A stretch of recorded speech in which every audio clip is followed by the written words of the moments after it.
बस यार अदील, अब तो अपने पैरों पे ही खड़े हो जाए यार। फिजियो तो चल रही है, बस अल्लाह करे अब अदील की तबीयत ठीक हो जाए। बतूल भी हर वक्त इनके आगे पीछे खिदमत ही करती रहती है। वसीम भाई, अगर आप और ज़रियून बुरा ना माने तो यहीं आप लोग शिफ्ट हो जाएं, बतूल के लिए भी आसानी हो जाएगी। कैसी बातें कर रही है भाभी आप? अब बहू के घर आकर रहना अच्छा थोड़ी लगता है। अरे, ये घर सिर्फ आपकी बहू का तो नहीं है ना, आपकी ताया का है, आपके भाई का है। और मुझे तो लगता है अगर आप यहाँ पे आ जाते हैं तो अदील के लिए भी बहुत अच्छा हो जाएगा। फिर आप लोग अपने बिजनेस की डिस्कशंस भी कर सकते हैं। मुझे तो बतूल का एहसास मारे जा रहा है। शादी के बाद बेचारी को इतना सहना पड़ रहा है।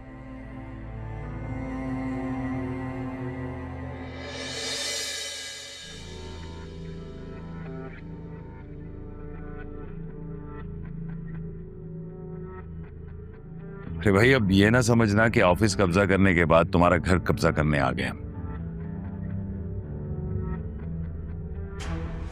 नहीं नहीं, ऐसी कोई बात नहीं है। अपने घर पे कैसा कब्जा? बल्कि आपने तो हम लोगों का उस वक्त साथ दिया है जिस वक्त अपनों ने नहीं दिया। आपके तो बहुत एहसान है हम लोगों पे। भाभी, वो तारा और राहा का कुछ पता चला? नहीं वसीम भाई, ज़ैनब को कॉल की थी मैंने और उन्होंने तो मेरे मुंह पे कॉल ही काट दी। इसे ठीक कहते हैं लोग, कमजरफों के पास जब पैसा आ जाता है तो वो अपनी औकात भूल जाते हैं।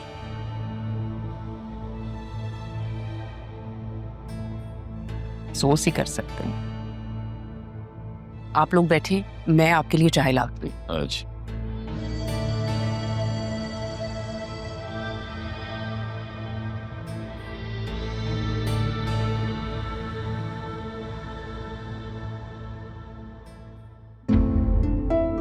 मैं एक दफा पहले भी आपके पास ऐसे आई थी, लेकिन आपको याद नहीं होगा। उस वक्त मुझे पता नहीं था कि आप मेरी माँ हैं, लेकिन अब मुझे पता है। पक्का मेरी जीने की वजह। अपने आप को कुछ नहीं हो सकता।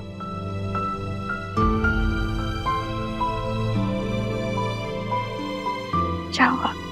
नहीं,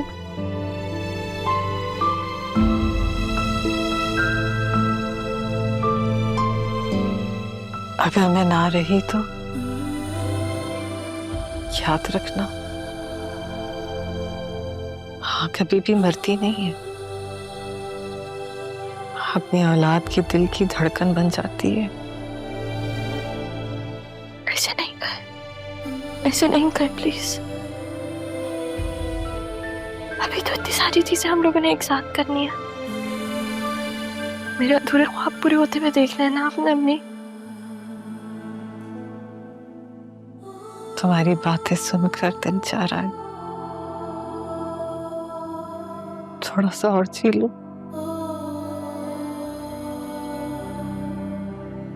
लेकिन ऐसा ना हुआ तो अपनी माँ से तब भी इतनी ही मोहब्बत करोगी? ऐसे नहीं करना, आपके सिवा कोई नहीं है मेरा। अब नहीं उतारना है, ठीक है?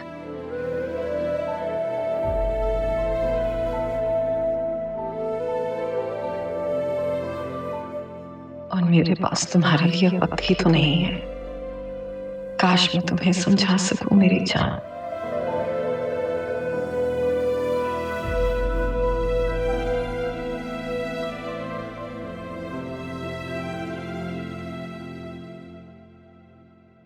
कब तक शोक मनाओगे? और कितना जलील होना चाहते हो उस तारा के पीछे? पुलिस थाना तो करवा दिया ना? यहां से जाने के बाद अब मजनू शोहर को थाने में बंद करवा दिया।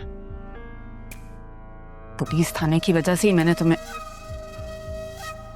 कहना क्या चाहती हो? जवान बेटी का साथ है मेरा।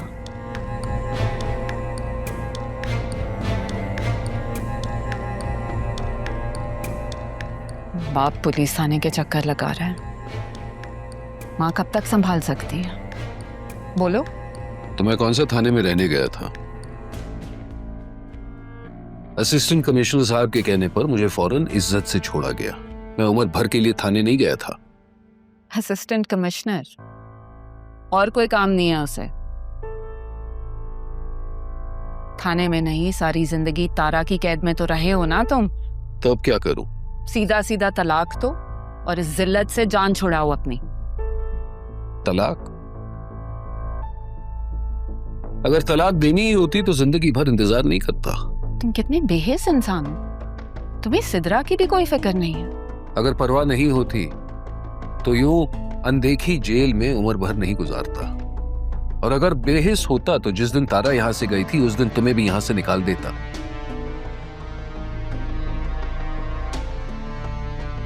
लेकिन तुम्हें सिर्फ इसलिए रखा है क्योंकि तुम तो मेरी सजा हो।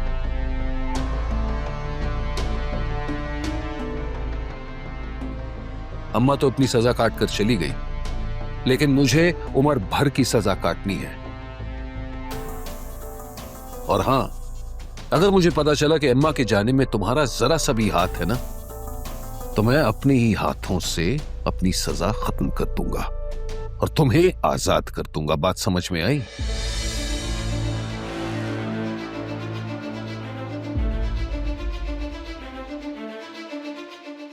तारा तो मेरी तरफ से मर जाए कहीं जाकर, लेकिन कबीर को जिस दिन अम्मा वाली बात का पता चल गया तो वो मेरी जान ले लेगा।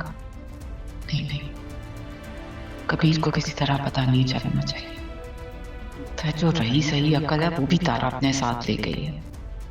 अब माँ बेटी का तो कोई हक, कोई फर्ज बनता ही नहीं।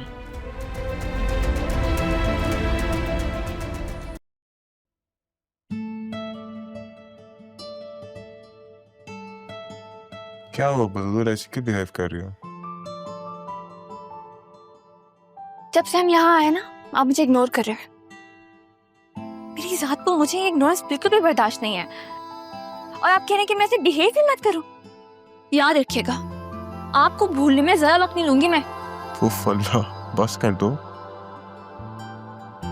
मैंने कब इग्नोर किया तुम्हें? मैं तो पूरी अटेंशन दे रहा हूँ। अच्छा, तो फिर थोड़े से एफर्ट्स भी तो दिखाएं। एफर्ट्स कहाँ हैं फिर? मैं तुम्हारे सामने बैठा यहाँ पे काम कर रहा हूँ, ऑफिस नहीं गया। इससे ज्यादा मैं और क्या एफर्ट दिखाऊं? पता भी है ऑफिस में कितनी प्रॉब्लम्स आजकल।